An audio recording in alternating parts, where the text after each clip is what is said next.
Bienvenue pour ce nouveau module d'Actiona, être en paix. Oh, le truc qu'on entend un peu partout.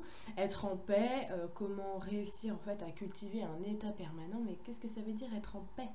Être en paix. Alors, je vais vous dire pourquoi je vais faire cet Actiona, c'est parce que j'ai remarqué que très souvent, quand on parle d'être en paix, on va se focaliser en fait sur les événements extérieurs. C'est-à-dire on va partir du postulat qu'une fois que tout se déroulera comme on veut, en effet, on pourra être en paix à l'intérieur parce qu'on aura à se soucier de rien et si ce n'est qu'au bon avancement des choses que nous avons mis en route. D'accord. Donc je suis en paix quand je suis sûre que tout va bien à l'école, quand je suis sûre que au niveau professionnel ça avance, quand j'ai rempli mon frigo, quand je vais pouvoir subvenir à mes besoins. Et est-ce que si j'allonge la liste, je réunis tous ces points? Sûrement pas, hein. C'est pour ça que l'humain a beaucoup de difficultés en fait à trouver la paix puisqu'il la cherche à l'extérieur, et étant donné que il ne peut se focaliser finalement que sur les imperfections de ce qu'il attend comme lui, totalement juste pour lui, évidemment il va avoir du mal à trouver cette paix. Et bien évidemment, hein, quand on cherche à l'extérieur, encore une fois, quand on cherche à l'extérieur, trouver la paix à l'extérieur, vous pourrez la chercher autant que vous voulez. Vous aurez sûrement des petits moments joyeux de grâce ou de calme, c'est clair. Mais ça ne veut pas dire qu'on trouve la paix à l'extérieur. Ça veut simplement dire qu'au bout d'un moment, il y a des moments qui sont totalement en raccord avec à l'intérieur de moi avec ce que j'avais décidé ou choisi, ou émotionnellement qui sont totalement en raccord. Alors j'ai l'impression d'être plus paisible, ce qui est totalement une illusion parce qu'en réalité c'est parce que j'ai fait rayonner la paix à l'intérieur de moi puisque mon mental m'autorise à la rayonner. Donc autrement dit, on va pas ici, on n'est pas là pour comment dire, dramatiser le mental ou lui faire prendre un rôle de méchant, pas du tout. On va juste aller simplement le mettre un petit peu à l'épreuve, c'est-à-dire essayer d'expliquer à notre mental que la paix n'est pas déterminée par ce que lui a choisi, que la paix c'est pas une histoire avec lui en fait, c'est pas une histoire comment dire de preuve et d'action, et c'est pas dirigé depuis l'extérieur vers nous, mais totalement l'inverse.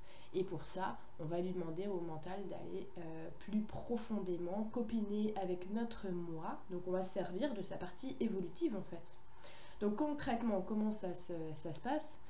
Quand je suis dans un état, on va dire, quotidien, voilà, mon état de tous les jours, il peut varier en fonction de mes humeurs, mes émotions, et puis voilà ce que j'ai décidé en fait.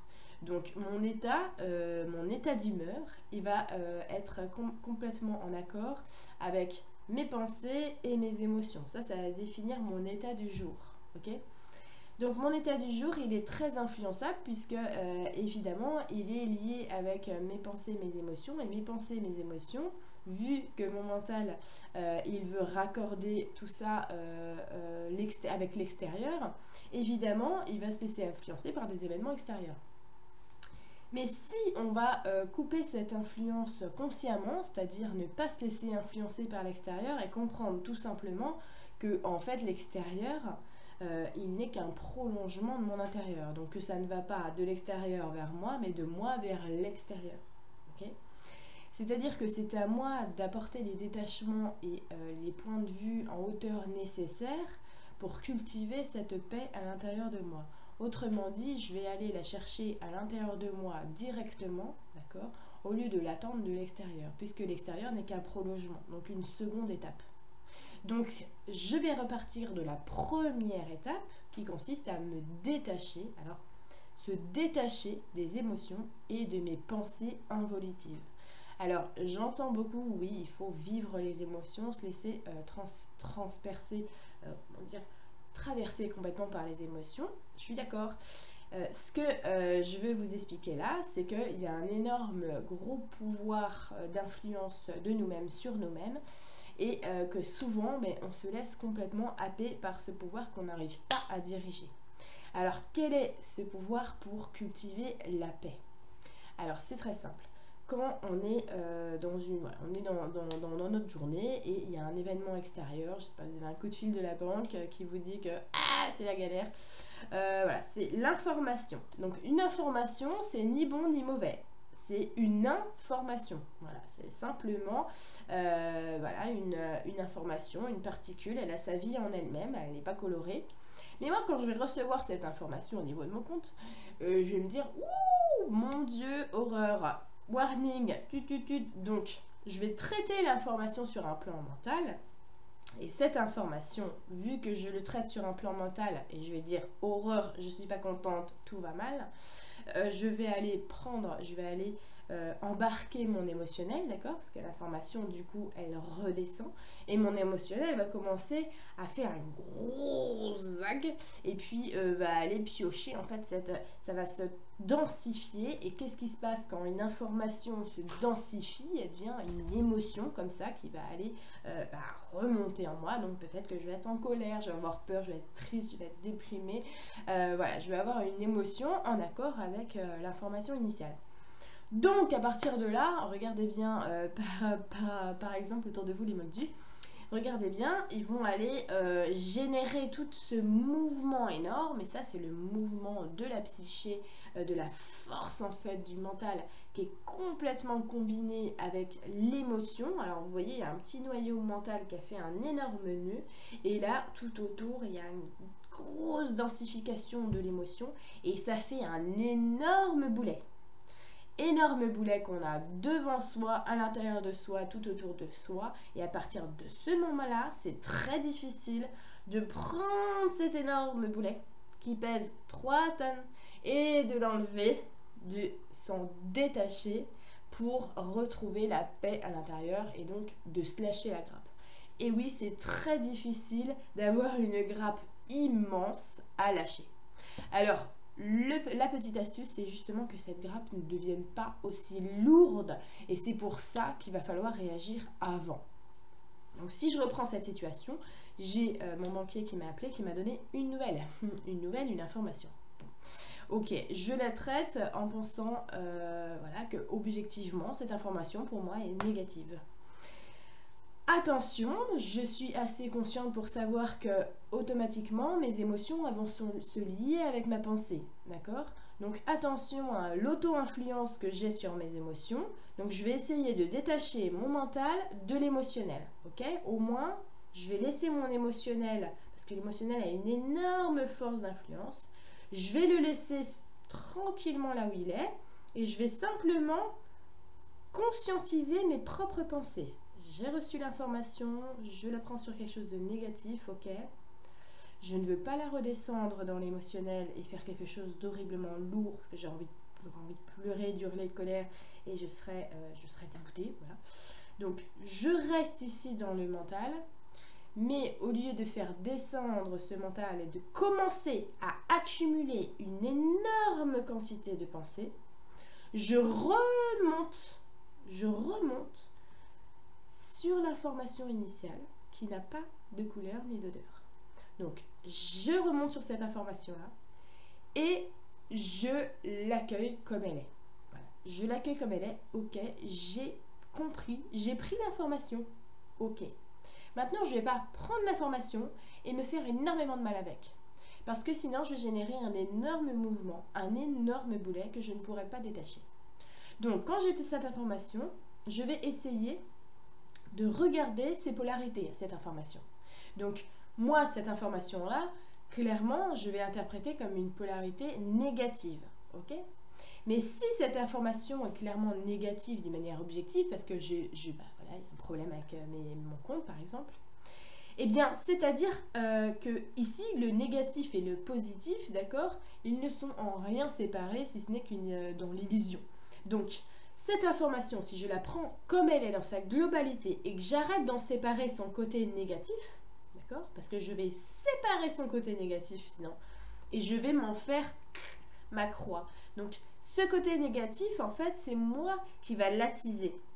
Donc, je reprends l'information dans son ensemble. Évidemment, je vais trouver que c'est une polarité négative, mais je dois prendre conscience qu'il y a sa polarité positive. Donc, c'est là que je dois avoir assez de détachement et de discernement à l'intérieur pour me dire, je vois la polarité, moi je vois la polarité négative, d'accord? Mais il faut que je conscientise que sa polarité positive existe en substance. Elle est là, elle n'est jamais éloignée. D'accord? Tout est absolument relié. Donc, ces deux polarités ne sont pas divisées. C'est moi qui mets mon focus sur une polarité ou sur une autre. Ok? Donc, quand j'ai l'information, il faut que j'accepte l'information, mais que je me détache de la réaction à l'information. Et ça demande un travail quotidien de cultiver justement ce détachement pour préserver la paix à l'intérieur. Alors vous allez me dire, mais oui, mais ça ne va pas régler la situation de mon compte. Alors, donc, je suis d'accord, ça ne va pas régler, on va dire, tout de suite la situation de ton compte. Mais qu'est-ce qui se passe si toi tu décroches la polarité négative, que tu t'en fais une espèce d'épine douloureuse dans ton plexus, donc tu vas ramasser énormément de pensées négatives, en train de chercher une solution dans ton mental, alors que ton mental c'est juste un ordinateur et ton mental il va prendre que des références, des choses qu'il a déjà vécues, qui s'est programmé, d'accord? Donc si cette aventure là, cette situation, elle n'est pas dans sa base de données, il va tourner en boucle tout le temps, ok? Et en plus, tu vas lier ton émotionnel à ça, ça va complètement rabaisser ta vibration et en fait tu vas fonctionner avec ton plexus, avec ton corps émotionnel et ton corps mental. Et paf, tu coupes ta connexion avec ton moi, c'est-à-dire le corps au-delà, encore plus subtil que tout ça, le moi. Le moi qui lui interagit directement avec la grande intelligence, puisqu'il n'est pas séparé d'elle, et qui reçoit les idées et les petites suggestions intérieures. Donc quand tu vas te détacher de l'information, tu vas pouvoir préserver en fait ta connexion avec ton moi, ce qu'on appelle cette paix à l'intérieur. Donc ce silence à l'intérieur, ce fait-là que tu restes en fait disponible, que tu vas pas mettre du brouillard sur absolument toute cette information et de l'émotionnel lourd, que tu vas laisser l'information totalement claire, ok? Et que qu'est-ce que tu vas attirer à toi, puisque tu vas pas te focaliser que sur la polarité négative, mais bien sur l'information, ok? Et ben tu vas attirer à toi quelque chose qui est parfait pour cette information. Donc encore une fois, ça va être des idées qui vont sûrement t'amener à trouver, à avoir une réponse, une solution, ou alors qui vont générer, parce que ce lâchage va générer tout autour de toi, d'accord, une résonance qui va faire que peut-être la solution va venir complètement d'ailleurs, d'accord? Parce que si toi tu restes complètement disponible pour les idées, pour ces suggestions du moi à ce moment-là, d'accord, eh bien cette fréquence que tu émets là, ce lâcher en fait, cette prise de hauteur, d'accord, et ben elle porte naturellement cette information dans une hauteur où tous les moi de tous les gens autour de toi sont connectés également. Donc si par exemple je fais ça, c'est possible que ma banquière, elle ait une idée pour moi tout à coup et hop, elle va aller m'appeler peut-être 2 jours après en me disant tiens, j'ai trouvé une idée comme par hasard. Voilà. Mais si moi je prends cette polarité négative et que j'en fais vraiment mon gros boulet totalement, complètement opaque, je vais avoir du mal à me détacher pour ensuite m'écouter. Okay, et vous allez voir, c'est ce qui arrive souvent parce que souvent on se laisse influencer comme ça. Après on se retrouve dans un sentiment que la situation est inextricable.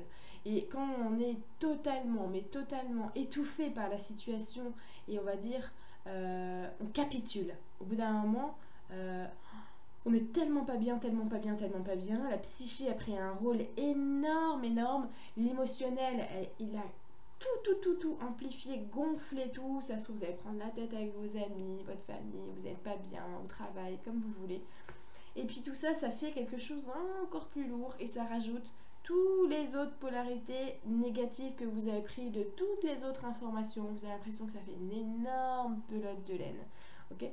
Donc ça, c'est vraiment la chose la plus difficile en fait qu'on s'impose naturellement. Énormément de gens s'imposent ça naturellement et ne savent plus du coup s'en dépatouiller, mais regardez, au bout d'un moment, quand on est vraiment au bout, et ben on lâche et c'est là que ça se passe.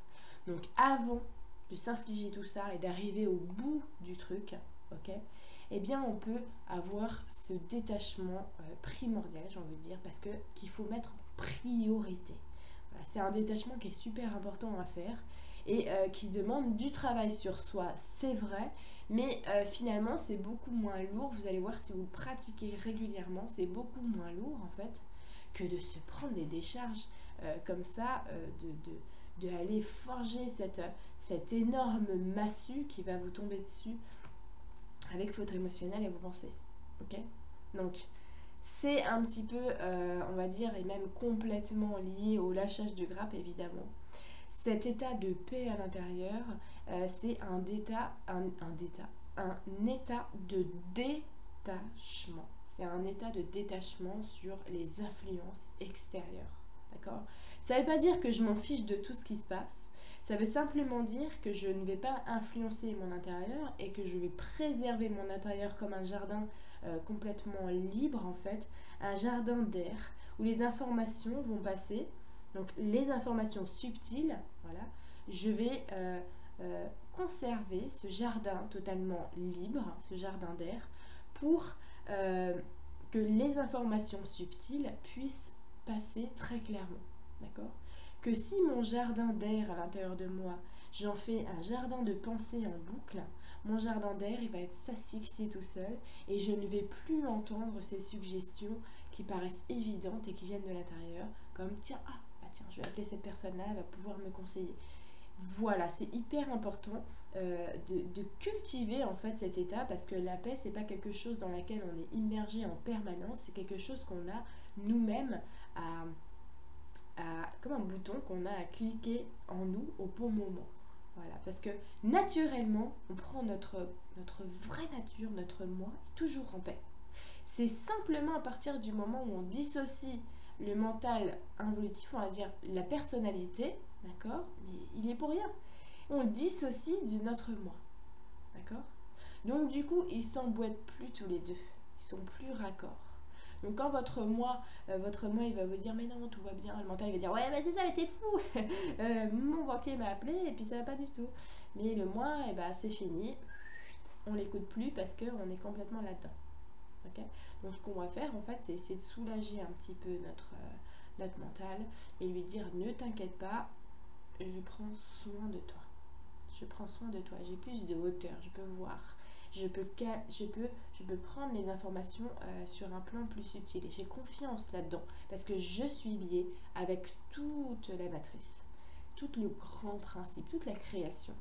Donc moi, tu vois, j'ai des énormes antennes et je peux capter comme ça. Et hop, je vais les faire venir à toi. Et toi, après, tu vas agir. Ok ? Donc, si je développe à fond celui-là, celui-ci va se rétrécir et je ne pourrai plus du tout l'écouter. D'accord ? Donc voilà, ça c'est vraiment pour moi une approche au quotidien pour cultiver la paix, parce qu'il y a beaucoup de choses là-dessus, même des méthodes pour cultiver la paix, mais vous êtes votre propre jardinier à l'intérieur, vous savez pourquoi vous allez vous emporter, vous savez à quel moment vous allez déraper sur cette pensée, à quel moment vous allez commencer à bouillonner à l'intérieur dans vos émotions. Vous vous connaissez, il faut apprendre à vous connaître pour vous respecter. Il faut vraiment apprendre à savoir vos propres mécanismes à l'intérieur pour les détacher et les faire tourner ensemble. Donc la paix, c'est pas quelque chose qu'on peut trouver comme ça, une recette magique, mais toute la magie est à l'intérieur de vous, elle a toujours été à l'intérieur de vous, donc la paix, elle est bien à l'intérieur. Et une fois qu'on s'abreuve comme ça, eh bien elle vient se répandre de plus en plus longtemps, de manière hyper diffuse, et ensuite tout autour de vous. Vous allez générer comme ça une espèce de nuage brillant de paix, parce qu'en fait vous avez compris comment la rayonner. Ok, donc regardez bien au quotidien quand vous allez justement réussir comme ça à prendre de la hauteur, à cultiver cette paix, cette sagesse à l'intérieur. Regardez bien ce qui va se passer sans attendre, d'accord? Juste observez ce qui se passe du coup à l'extérieur dans votre vie, comment vous vivez mieux vos journées, dans quel état vous êtes. Est-ce que ça simplifie pas un peu quand même les durs labeurs de vos journées? Donc regardez bien comment vous fonctionnez, à quel moment vous vous séparez, à quel moment vous vous rabipochez avec votre moi. Et ça, vraiment, c'est déjà un énorme chemin pour pactiser, pour se rallier à la paix à l'intérieur. Et donc se rallier à la paix à l'intérieur de chacun, puisque cette paix qui est tout au fond de nous est totalement fraternelle et unie pour tous. Ok? Donc, voilà pour ce module, j'espère que ça vous aura plu. Je vous retrouve prochainement pour un nouveau module. En attendant, bonne paix à vous, santé, puisque santé vient du mot chantier qui dit paix. Alors j'ai souvent déjà répété, mais je trouve ça très important. La paix, c'est vraiment la santé, le bon équilibre, c'est l'union, la fusion à l'intérieur. Ok? Donc je vous embrasse, je vous dis à bientôt, et puis prenez soin de vous. Ciao!